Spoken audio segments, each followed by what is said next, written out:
솔로몬의 지혜에 대한 말씀입니다. 솔로몬이 기브온 산당에서 하나님께 일천 번제를 드린 후에 하나님께서는 솔로몬의 꿈에 나타나셔서 솔로몬에게 무엇을 줄지 구하라고 말씀을 하셨습니다. 그때 솔로몬은 하나님께 지혜를 구했습니다. 열왕기상 3장 9절 말씀을 보면 누가 주의 이 많은 백성을 재판할 수 있사오리까 듣는 마음을 종에게 주사 주의 백성을 재판하여 선악을 분별하게 하소서라는 솔로몬의 기도가 있습니다.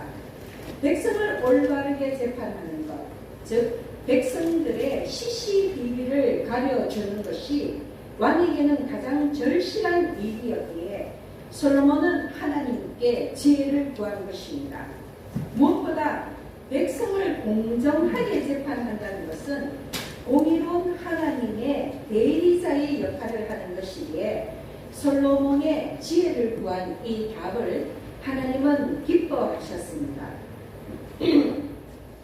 열왕기상 3장 10절을 보면 솔로몬이 이것을 구함에 그 말씀이 주의 마음에 든지라라고 기록되어 있습니다.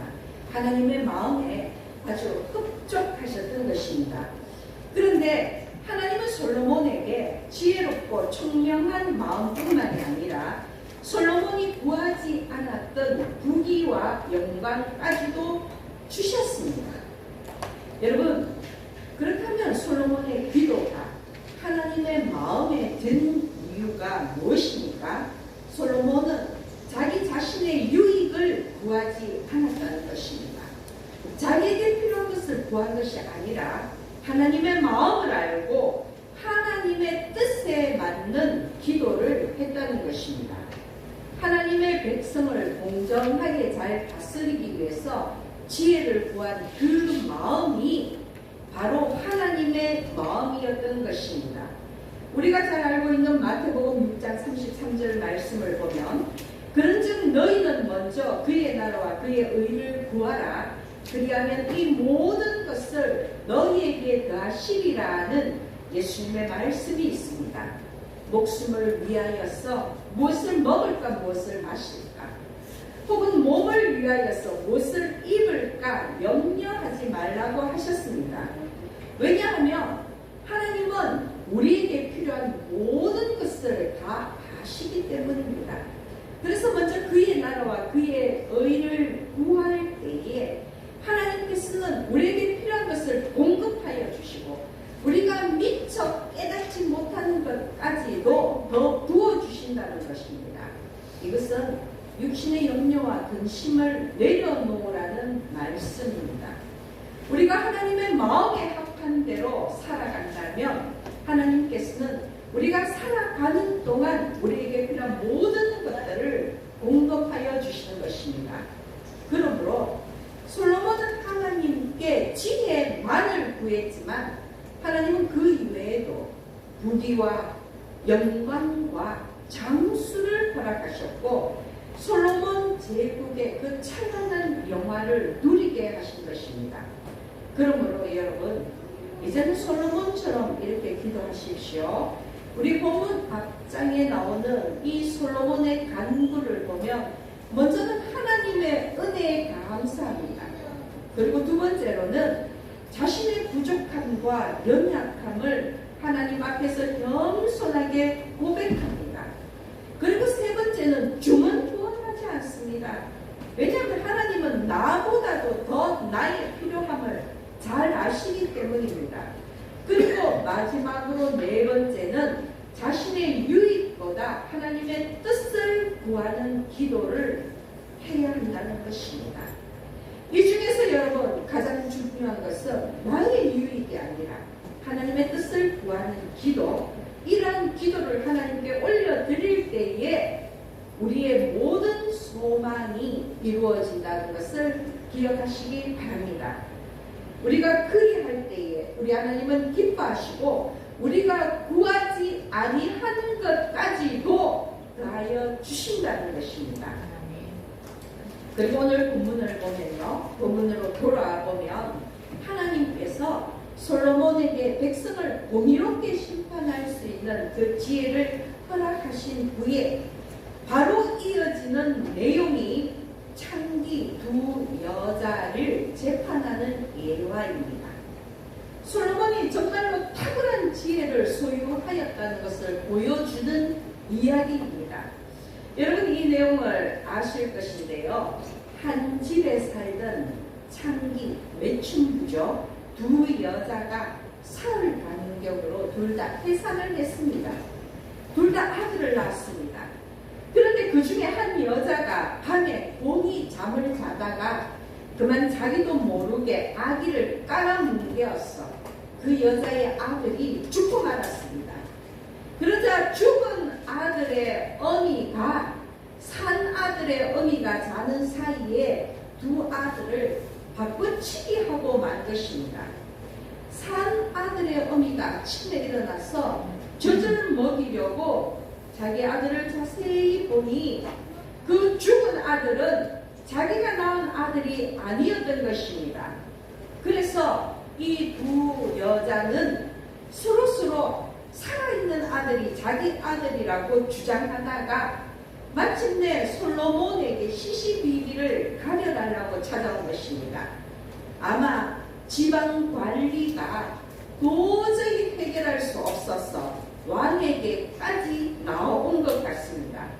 그런데 아무런 물정도 없는 참 난감한 상황입니다. 그러나 분명한 것은 두 여자 중 하나는 실수로 자기 아들을 죽였을 뿐만 아니라 남의 아이를 훔치고 거기에 거짓말까지 한 죄를 범하고 있는 것입니다. 요즘 말로 가중처벌감입니다. 이 일이 솔로몬의 즉위 초에 일어난 일이었기 때문에 아마 그 자리에 있었던 많은 신하와 백성들에게는 솔로몬의 통치력을 시험해 볼 수 있는 기회였을 것입니다. 과연 솔로몬이 우리 왕 될 자격이 있는지를 찾아보는 그런 기회가 되었을 것입니다. 모두가 긴장한 가운데 모두가 솔로몬의 판결을 숨죽여서 지켜보고 있을 때에 갑자기 솔로몬은 신하에게 칼을 가져오라고 이야기합니다. 그리고 서로 내 아들이라고 우기는 두 여자 앞에서 살아있는 아들을 둘로 나누어서 반은 이 여자에게 주고 반은 저 여자에게 주라고 명령합니다. 살아있는 아들을 공평하게 둘로 나눈다고 생각해 보십시오. 머리부터 발끝까지 정확하게 반으로 쫙 가른다는 것은 결국 이 아이를 살해하는 것입니다. 너무 잔인하고 황당한 판결 같지만 그러나 우리는 이미 말씀을 통해서 이 솔로몬의 판결이 여자의 모성애의 근간 판결이라는 것을 알고 있습니다. 진정한 어머니라면 차라리 자기 자식을 양보할지언정 잔인하게 죽게는 내버려 두지 않을 것이라고 확신했기 때문입니다.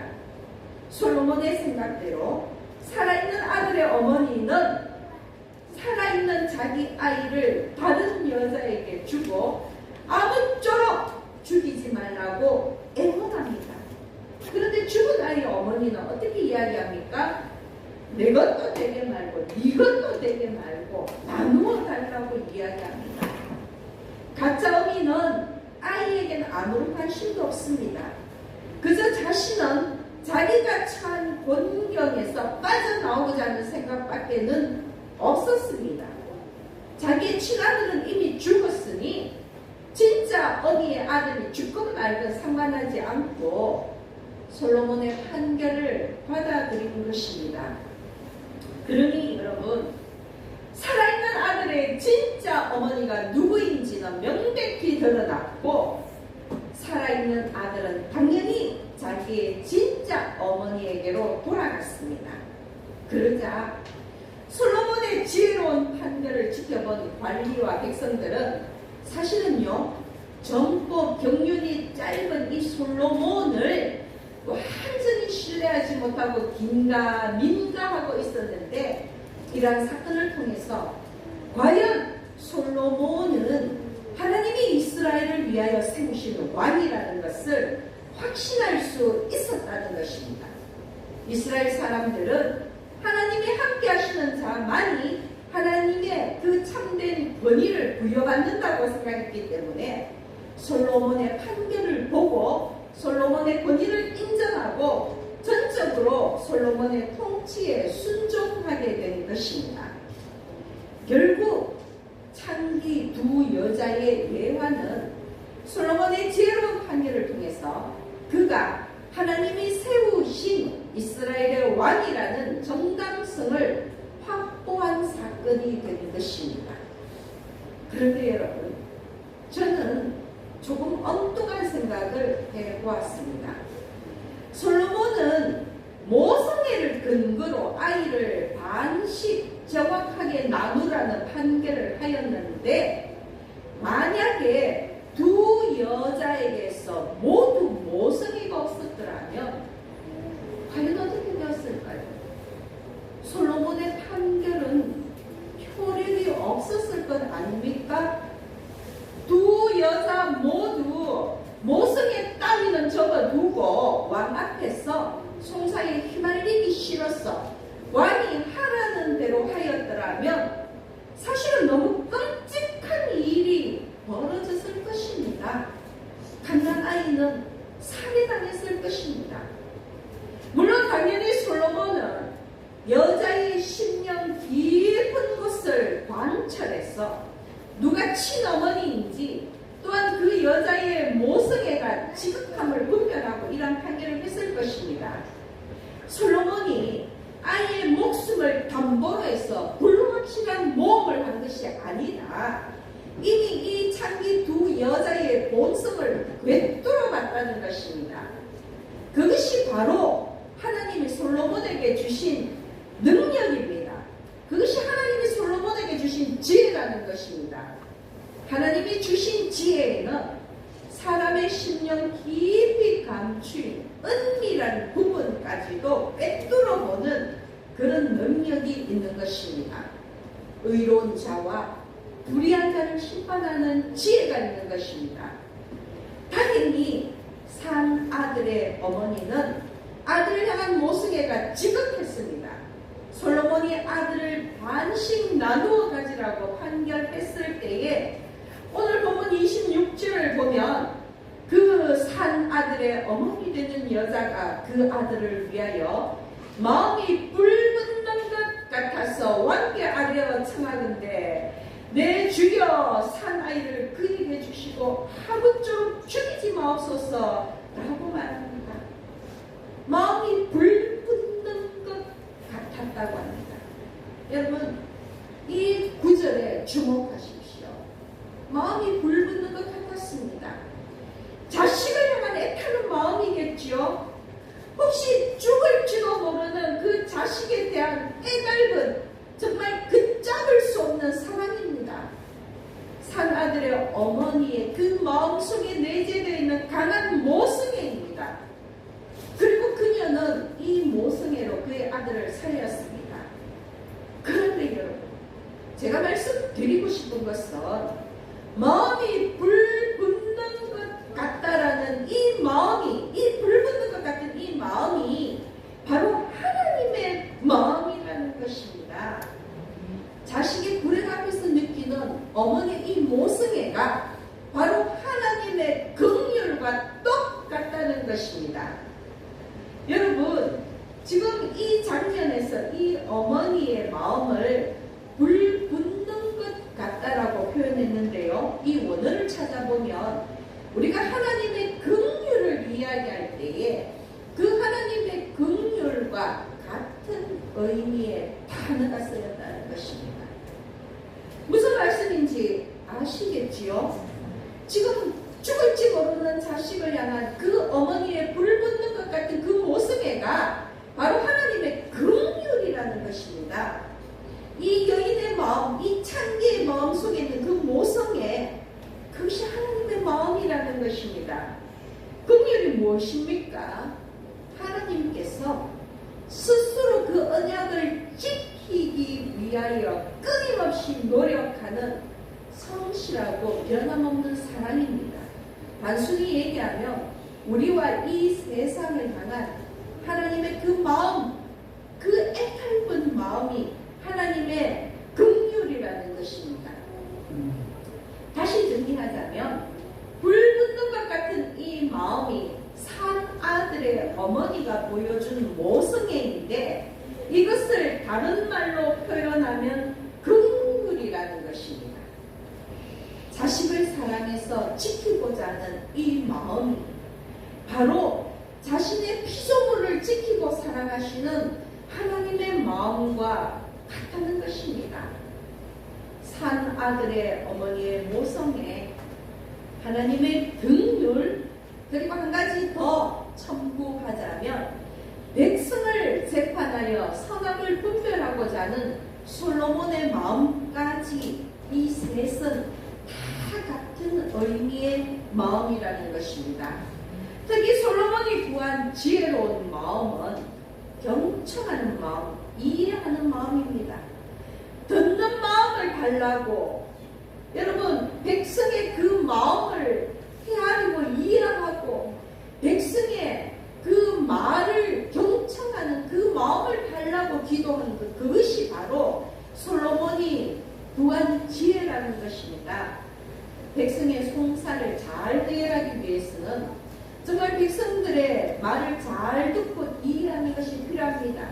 그런데 우리 하나님이 어떤 하나님이십니까? 우리 속을 꿰뚫어 보시는, 즉 우리의 모든 대화를 듣고 계신 하나님이십니다. 우리의 모든 이 마음속의 말까지도 귀 기울이시는 이가 하나님이십니다. 그러니 지금 이 어머니의 모성애와 하나님의 긍휼과 솔로몬의 마음이 서로 연결되어 있다는 것입니다. 산 아들의 어머니는 모성애로 자기 아들을 구했습니다. 그리고 하나님의 그 긍휼하심이 가장 온전히 나타난 것이 우리가 잘 알고 있는 예수님의 십자가 사건입니다. 에베소서 2장 4절에서 6절 말씀을 보면요, 긍휼이 풍성하신 하나님이 우리를 사랑하신 그 큰 사랑을 인하여 허물로 죽은 우리를 그리스도와 함께 살리셨고, 또 함께 일으키사 그리스도 예수 안에서 함께 하늘에 앉히시니 하는 말씀이 있습니다. 하나님의 그 긍휼이 우리를 위하여 예수 그리스도를 십자가에 못 박아 우리를 구원하셨다는 것입니다. 그러므로 여러분, 산 아들의 어머니가 불붙는 것 같은 마음으로 자기 아들을 살린 것 같이 우리 하나님도 불붙는 것 같은 마음으로 우리를 죄에서 구원하신 것입니다. 그래서 저는 오늘 우리가 익히 알고 있는 그 솔로몬의 지혜에 대한 말씀을 잠깐 비켜나서 이 창기 두 여자를 통하여서 살아있는 어머니의 그 마음에 대한 이야기를 여러분과 나누고 있는 것입니다. 그런데 이 이야기에 등장하는 두 여자는요, 고대 사회에서 가장 천하게 취급받던 창기입니다. 당시 고대의 매춘부들은 흔히 자신들의 부모에 의해서 팔려가서 노예가 되었거나, 또는 결혼할 기회를 갖지 못하거나 남편을 잃고 가난한 삶을 꾸리기 위해서 몸을 팔아 생계를 이어가는 그런 불쌍한 처지의 여인들이었습니다. 그러므로 이들은요, 하루하루 살아가는 것이 너무 버거운 자들이었습니다. 그러니 이 여자들에게서 태어난 아이도 운명적으로는 사실 비참한 삶을 살아갈 수밖에 없습니다. 더구나 고대 사회는 신분이 세습되는 사회가 아닙니까? 그러니까요, 죽은 아들의 어머니는 비록 자신의 실수로 아들이 죽었지만 크게 슬퍼하거나 죄책감을 느끼지도 않았고요, 마치 헌 물건을 갖다 버리고 새 물건으로 교체하는 그런 심정으로 자신의 죽은 아들과 다른 여자의 산 아들을 바꿔치기 한 것입니다. 물론 아들의 죽음에 대한 책임을 면하려는 의도도 있었겠지만 훔치고 거짓말하는 죄까지 더 저지르고 말았습니다. 죄가 죄를 불러오는 것입니다, 여러분. 한번 죄에 빠지고 철저하게 회개하고 돌이키지 않으면 정말 그 죄가 갈고리가 되어서 죄가 죄를 끌어오는 것입니다. 그런데 아들을 바꿔치기 한 것을 본 목격자도 없습니다. 갓난쟁이입니다. 여러분 갓난쟁이들 보시면 알지요. 갓 태어난 아이는 누가 누군지 사실 잘 구별하기도 쉽지 않습니다. 그러니 손쉽게 바꿔치기 한 것입니다. 그러나 그 어머니는 알지 않겠습니까? 그 친어머니는 분명히 자신의 아들을 압니다. 자식에게 젖을 먹이면서 늘 들여다보는 얼굴이니 남은 몰라도 친어머니는 자신의 얼굴을 분명히 구별할 수 있는 것입니다. 여러분 그것이 또한 모성입니다. 갓났을 때 헤어진 아기도 수십 년이 지난 후에도 알아보는 것. 물론 그 얼굴을 알아본다기보다 자신의 친자식을 알아보는 이 연결된 끈이 있다는 것입니다. 날마다 품에 안고 젖을 먹이면서 들여다본 아들이니 그 친어머니는 분명히 자기의 아들이 아니라는 것을 알아채었습니다. 그런데 시시비비를 가르칠 줄 알았던 솔로몬이 오히려 그 아이를 반반씩 나눠 가지라고 합니다. 청천벽력 같은 소리에 그녀의 마음이 불붙는 것 같았습니다. 자신이 직접 낳은 아들이 잔인하게 살해될 것을 생각하니까 차라리 그 아들을 포기하겠노라고 외친 것입니다. 사실 아기를 포기하겠다는 것은 내가 포기하겠습니다 하는 이 말만으로 끝나는 것이 아닙니다. 만약 그렇게 되면요, 죽은 아기를 바꿔치기 하고, 아니 아기를 죽이고 또 죽은 아기를 바꿔치고 거짓말까지 한 죄를 뒤집어 쓰고 거기다가 솔로몬 왕을 기만한 죄까지도 치루어야 합니다. 여러분 그러면 그 대가는 무엇이겠습니까? 죽음입니다. 왕을 기만한 대가는 죽음입니다. 자신의 목숨을 내놓아야 합니다. 그러니까 지금 이 장면에서 사나들의 어머니가 자신의 자식을 포기한다는 것은 자식뿐만이 아니라 자기의 목숨까지도 내어놓는 일이라는 것입니다. 이 어머니는 자식을 살리기 위해서 기꺼이 죽기로 작정한 것입니다. 자식을 위해서 죽을 수 있는 사랑, 이것이 산 어머니의 마음, 모성애입니다. 죽은 아이의 어머니가 단순히 자식에 대한 집착과 소유욕 때문에 아이를 바꿔치기 하고 또 질투로 인해서 다른 여자의 아들까지도 죽음에 빠뜨리려고 했지만 산 아들의 어머니는 자신이 죽고 아들은 살리는 선택을 했다는 것입니다. 여러분, 저는 요 근래 이 말씀을 다시 읽으면서 지금 이 말씀이, 이 장면이, 이 산 아들의 어머니의 마음이 제게 무척 와닿았습니다.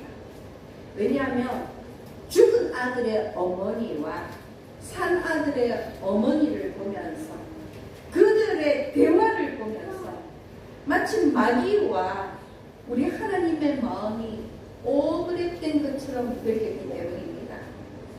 사실 이 본문은 늘 솔로몬의 지혜에 초점이 맞춰져 있었지만 산 아들의 어머니의 마음이 전혀 하나님의 마음이라는 것을 새삼스럽게 깨닫게 된 것입니다. 보십시오 여러분, 마귀는요 죽은 아들의 어미처럼 남의 것을 탐합니다. 산 아들을 반으로 갈라서 내 것도 되게 말고 네 것도 되게 말고 나누자고 합니다. 이게 바로 마귀의 마음입니다. 객관적으로는요 억수로 공평한 것 같지만 사실 매우 파괴적인 제안입니다. 파괴해버리는 겁니다. 소멸시켜버리는 것입니다. 이러한 이 죽은 아이의 어머니의 마음과 대화가 마치 하나님을 기만하는 마귀 같지 않습니까? 어차피 자신이 차지하지 못할 세상, 하나님도 온전히 가질 수 없게 파괴해버리고 말겠다라는 그런 간교한 의도 같아 보이는 것입니다. 여러분, 창세기대로 마귀는 끊임없이 하나님께 도전하면서 끊임없이 하나님의 피조 세상을 반으로 갈라서 네 것도 내 것도 안 되게 파괴하려고 몸부림치고 있다는 것입니다. 바로 죽은 아이의 그 어머니의 그 마음처럼 마귀는 그렇게 행동하고 있습니다. 그런데 그런 마귀를 물리치는 힘이 바로 산 아들의 어머니의 모성이 아니었습니까? 하나님의 긍휼인 것입니다. 차라리 내가 죽어 내 자식을 구하는 그 마음, 그것이 마귀의 마음을 이길 수 있다는 것입니다.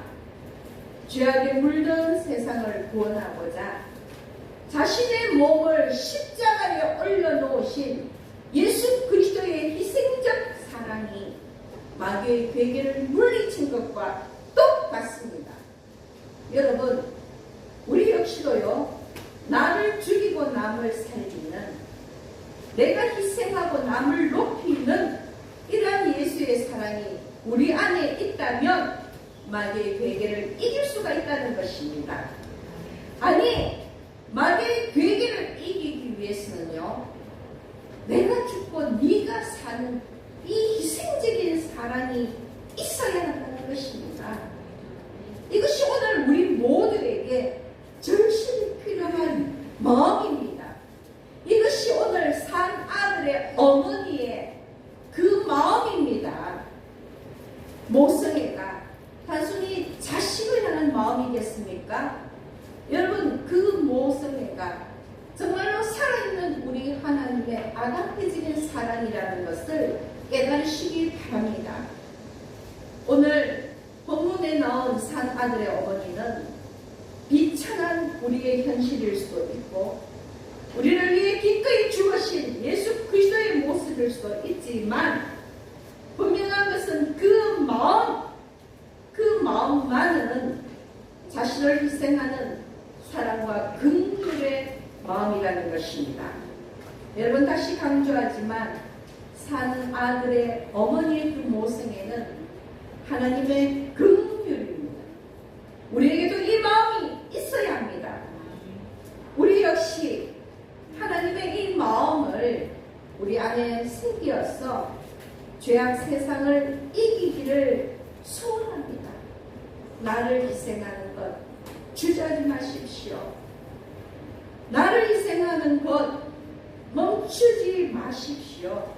희생과 섬김, 그것이 하나님의 마음이기에 우리는 그 마음으로 살아야 한다는 것입니다. 말씀을 정리하겠습니다. 여러분, 이제로부터 여러분은 기도하실 때에 경청하고 이해하는 솔로몬의 지혜를 구하는 기도를 하십시오. 그리고 또 산 아들의 어머니 안에 있는 그 하나님의 긍휼을 구하는 기도를 하십시오. 우리의 마음이 하나님의 마음에 합하여질 때에 우리의 기도와 간구가 반드시 이루어질 것입니다. 그리하여서 오늘 말씀으로 함께한 우리 열방교회 여러분 모두에게 우리를 죄에서 구원하시어 영원히 살리시는 하나님의 긍휼이 임하시기를 예수님의 이름으로 축원합니다.